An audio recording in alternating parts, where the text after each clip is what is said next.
नमस्कार। India pathy के इस सेशन में आपका स्वागत।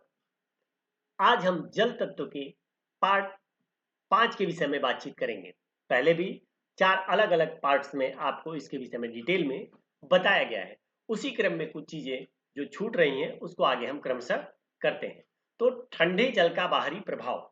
ठंडे जल का बाहरी प्रयोग केवल त्वचा तक सीमित नहीं रहता, बल्कि शरीर के अंदर तक गहरा प्रभाव डालता है। त्वचा पर पड़ने वाला स्पर्श नसों और रक्त कोशिकाओं को तुरंत सक्रिय कर देता है। इससे पूरे शरीर में उत्तेजना और स्फूर्ति का संचार होने लगता है। रक्त संचार तेज होकर प्रत्येक अंग तक पोषण पहुंचाता है। शरीर की कार्य क्षमता में प्राकृतिक सुधार होने लगता है। इस प्रकार साधारण जल भी एक शक्तिशाली औषधि की तरह कार्य करता है। पाचन संस्थान के लाभ क्या क्या है?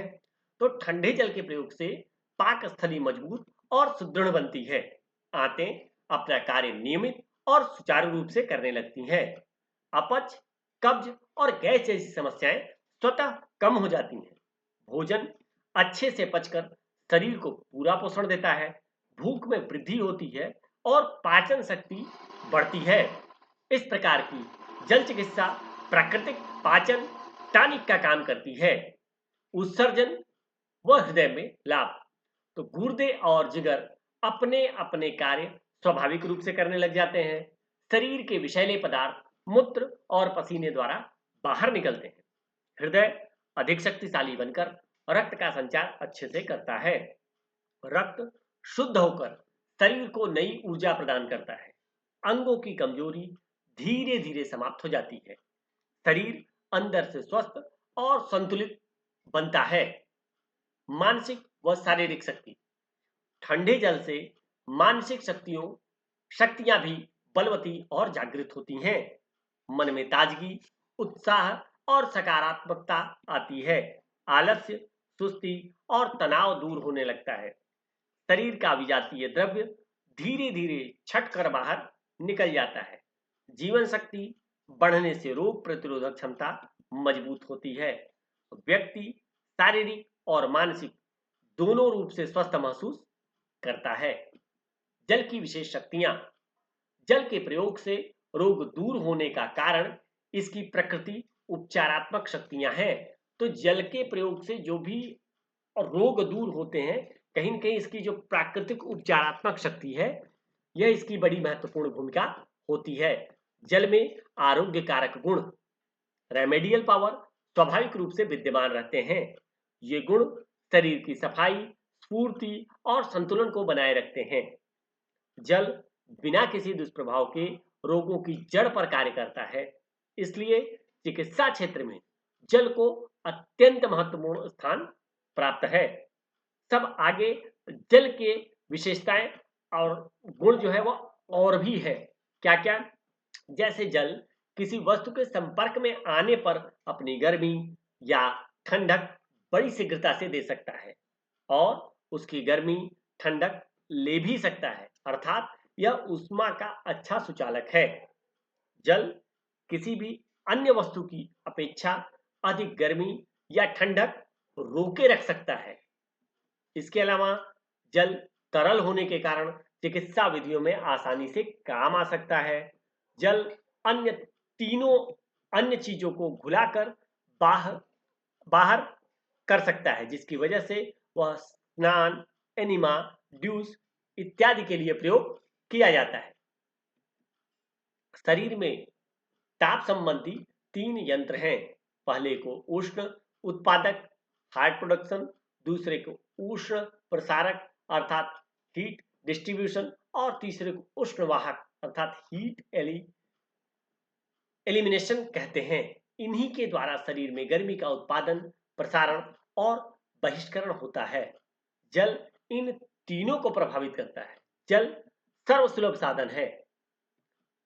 जल ही एकमात्र ऐसा पदार्थ है जिसमें बिना किसी विषम परिवर्तन के काफी हद तक तापक्रम बढ़ाया जा सकता है और घटाया जा सकता है तथा सामान्य तापक्रम पर भी चिकित्सा के अनुरूप रखा जा सकता है। पानी तरल रूप में बहुतायत से सर्वत्र मिलने के कारण इच्छानुसार शरीर के विशिष्ट अंगों पर उपयोग में लाया जा सकता है।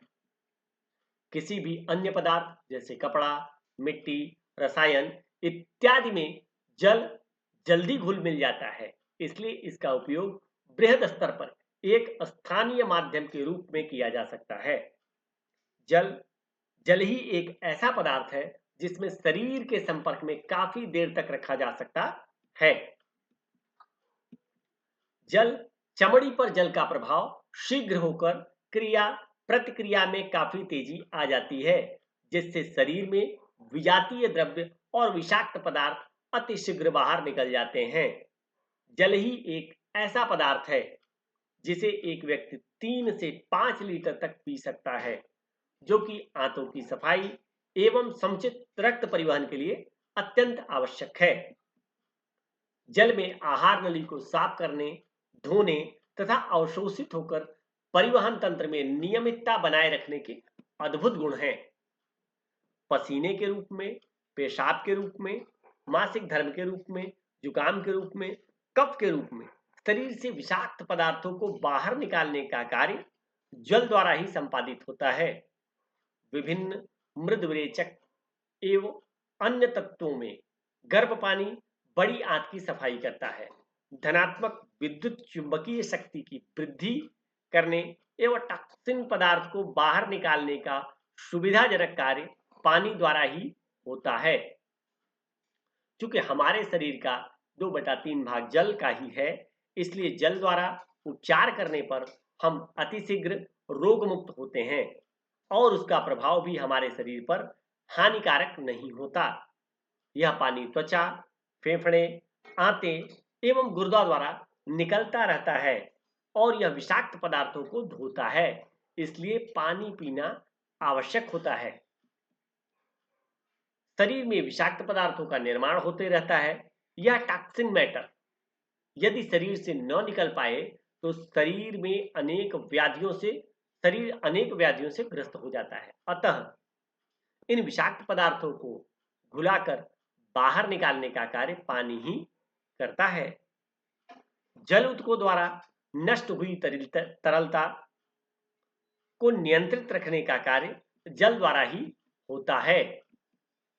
जल विभिन्न पाचक स्रावों को स्रवित होने में सहायता करता है। भोजन का घोल बनाकर पचाने में अनुपात का कार्य जल ही करता है। शरीर में कुल रक्त का 79% मस्तिष्क एवं मांसपेशियों शरीर में कुल रक्त का 79%, मस्तिष्क एवं मांसपेशियों का 80% तथा हड्डियों का 10% पानी ही होता है।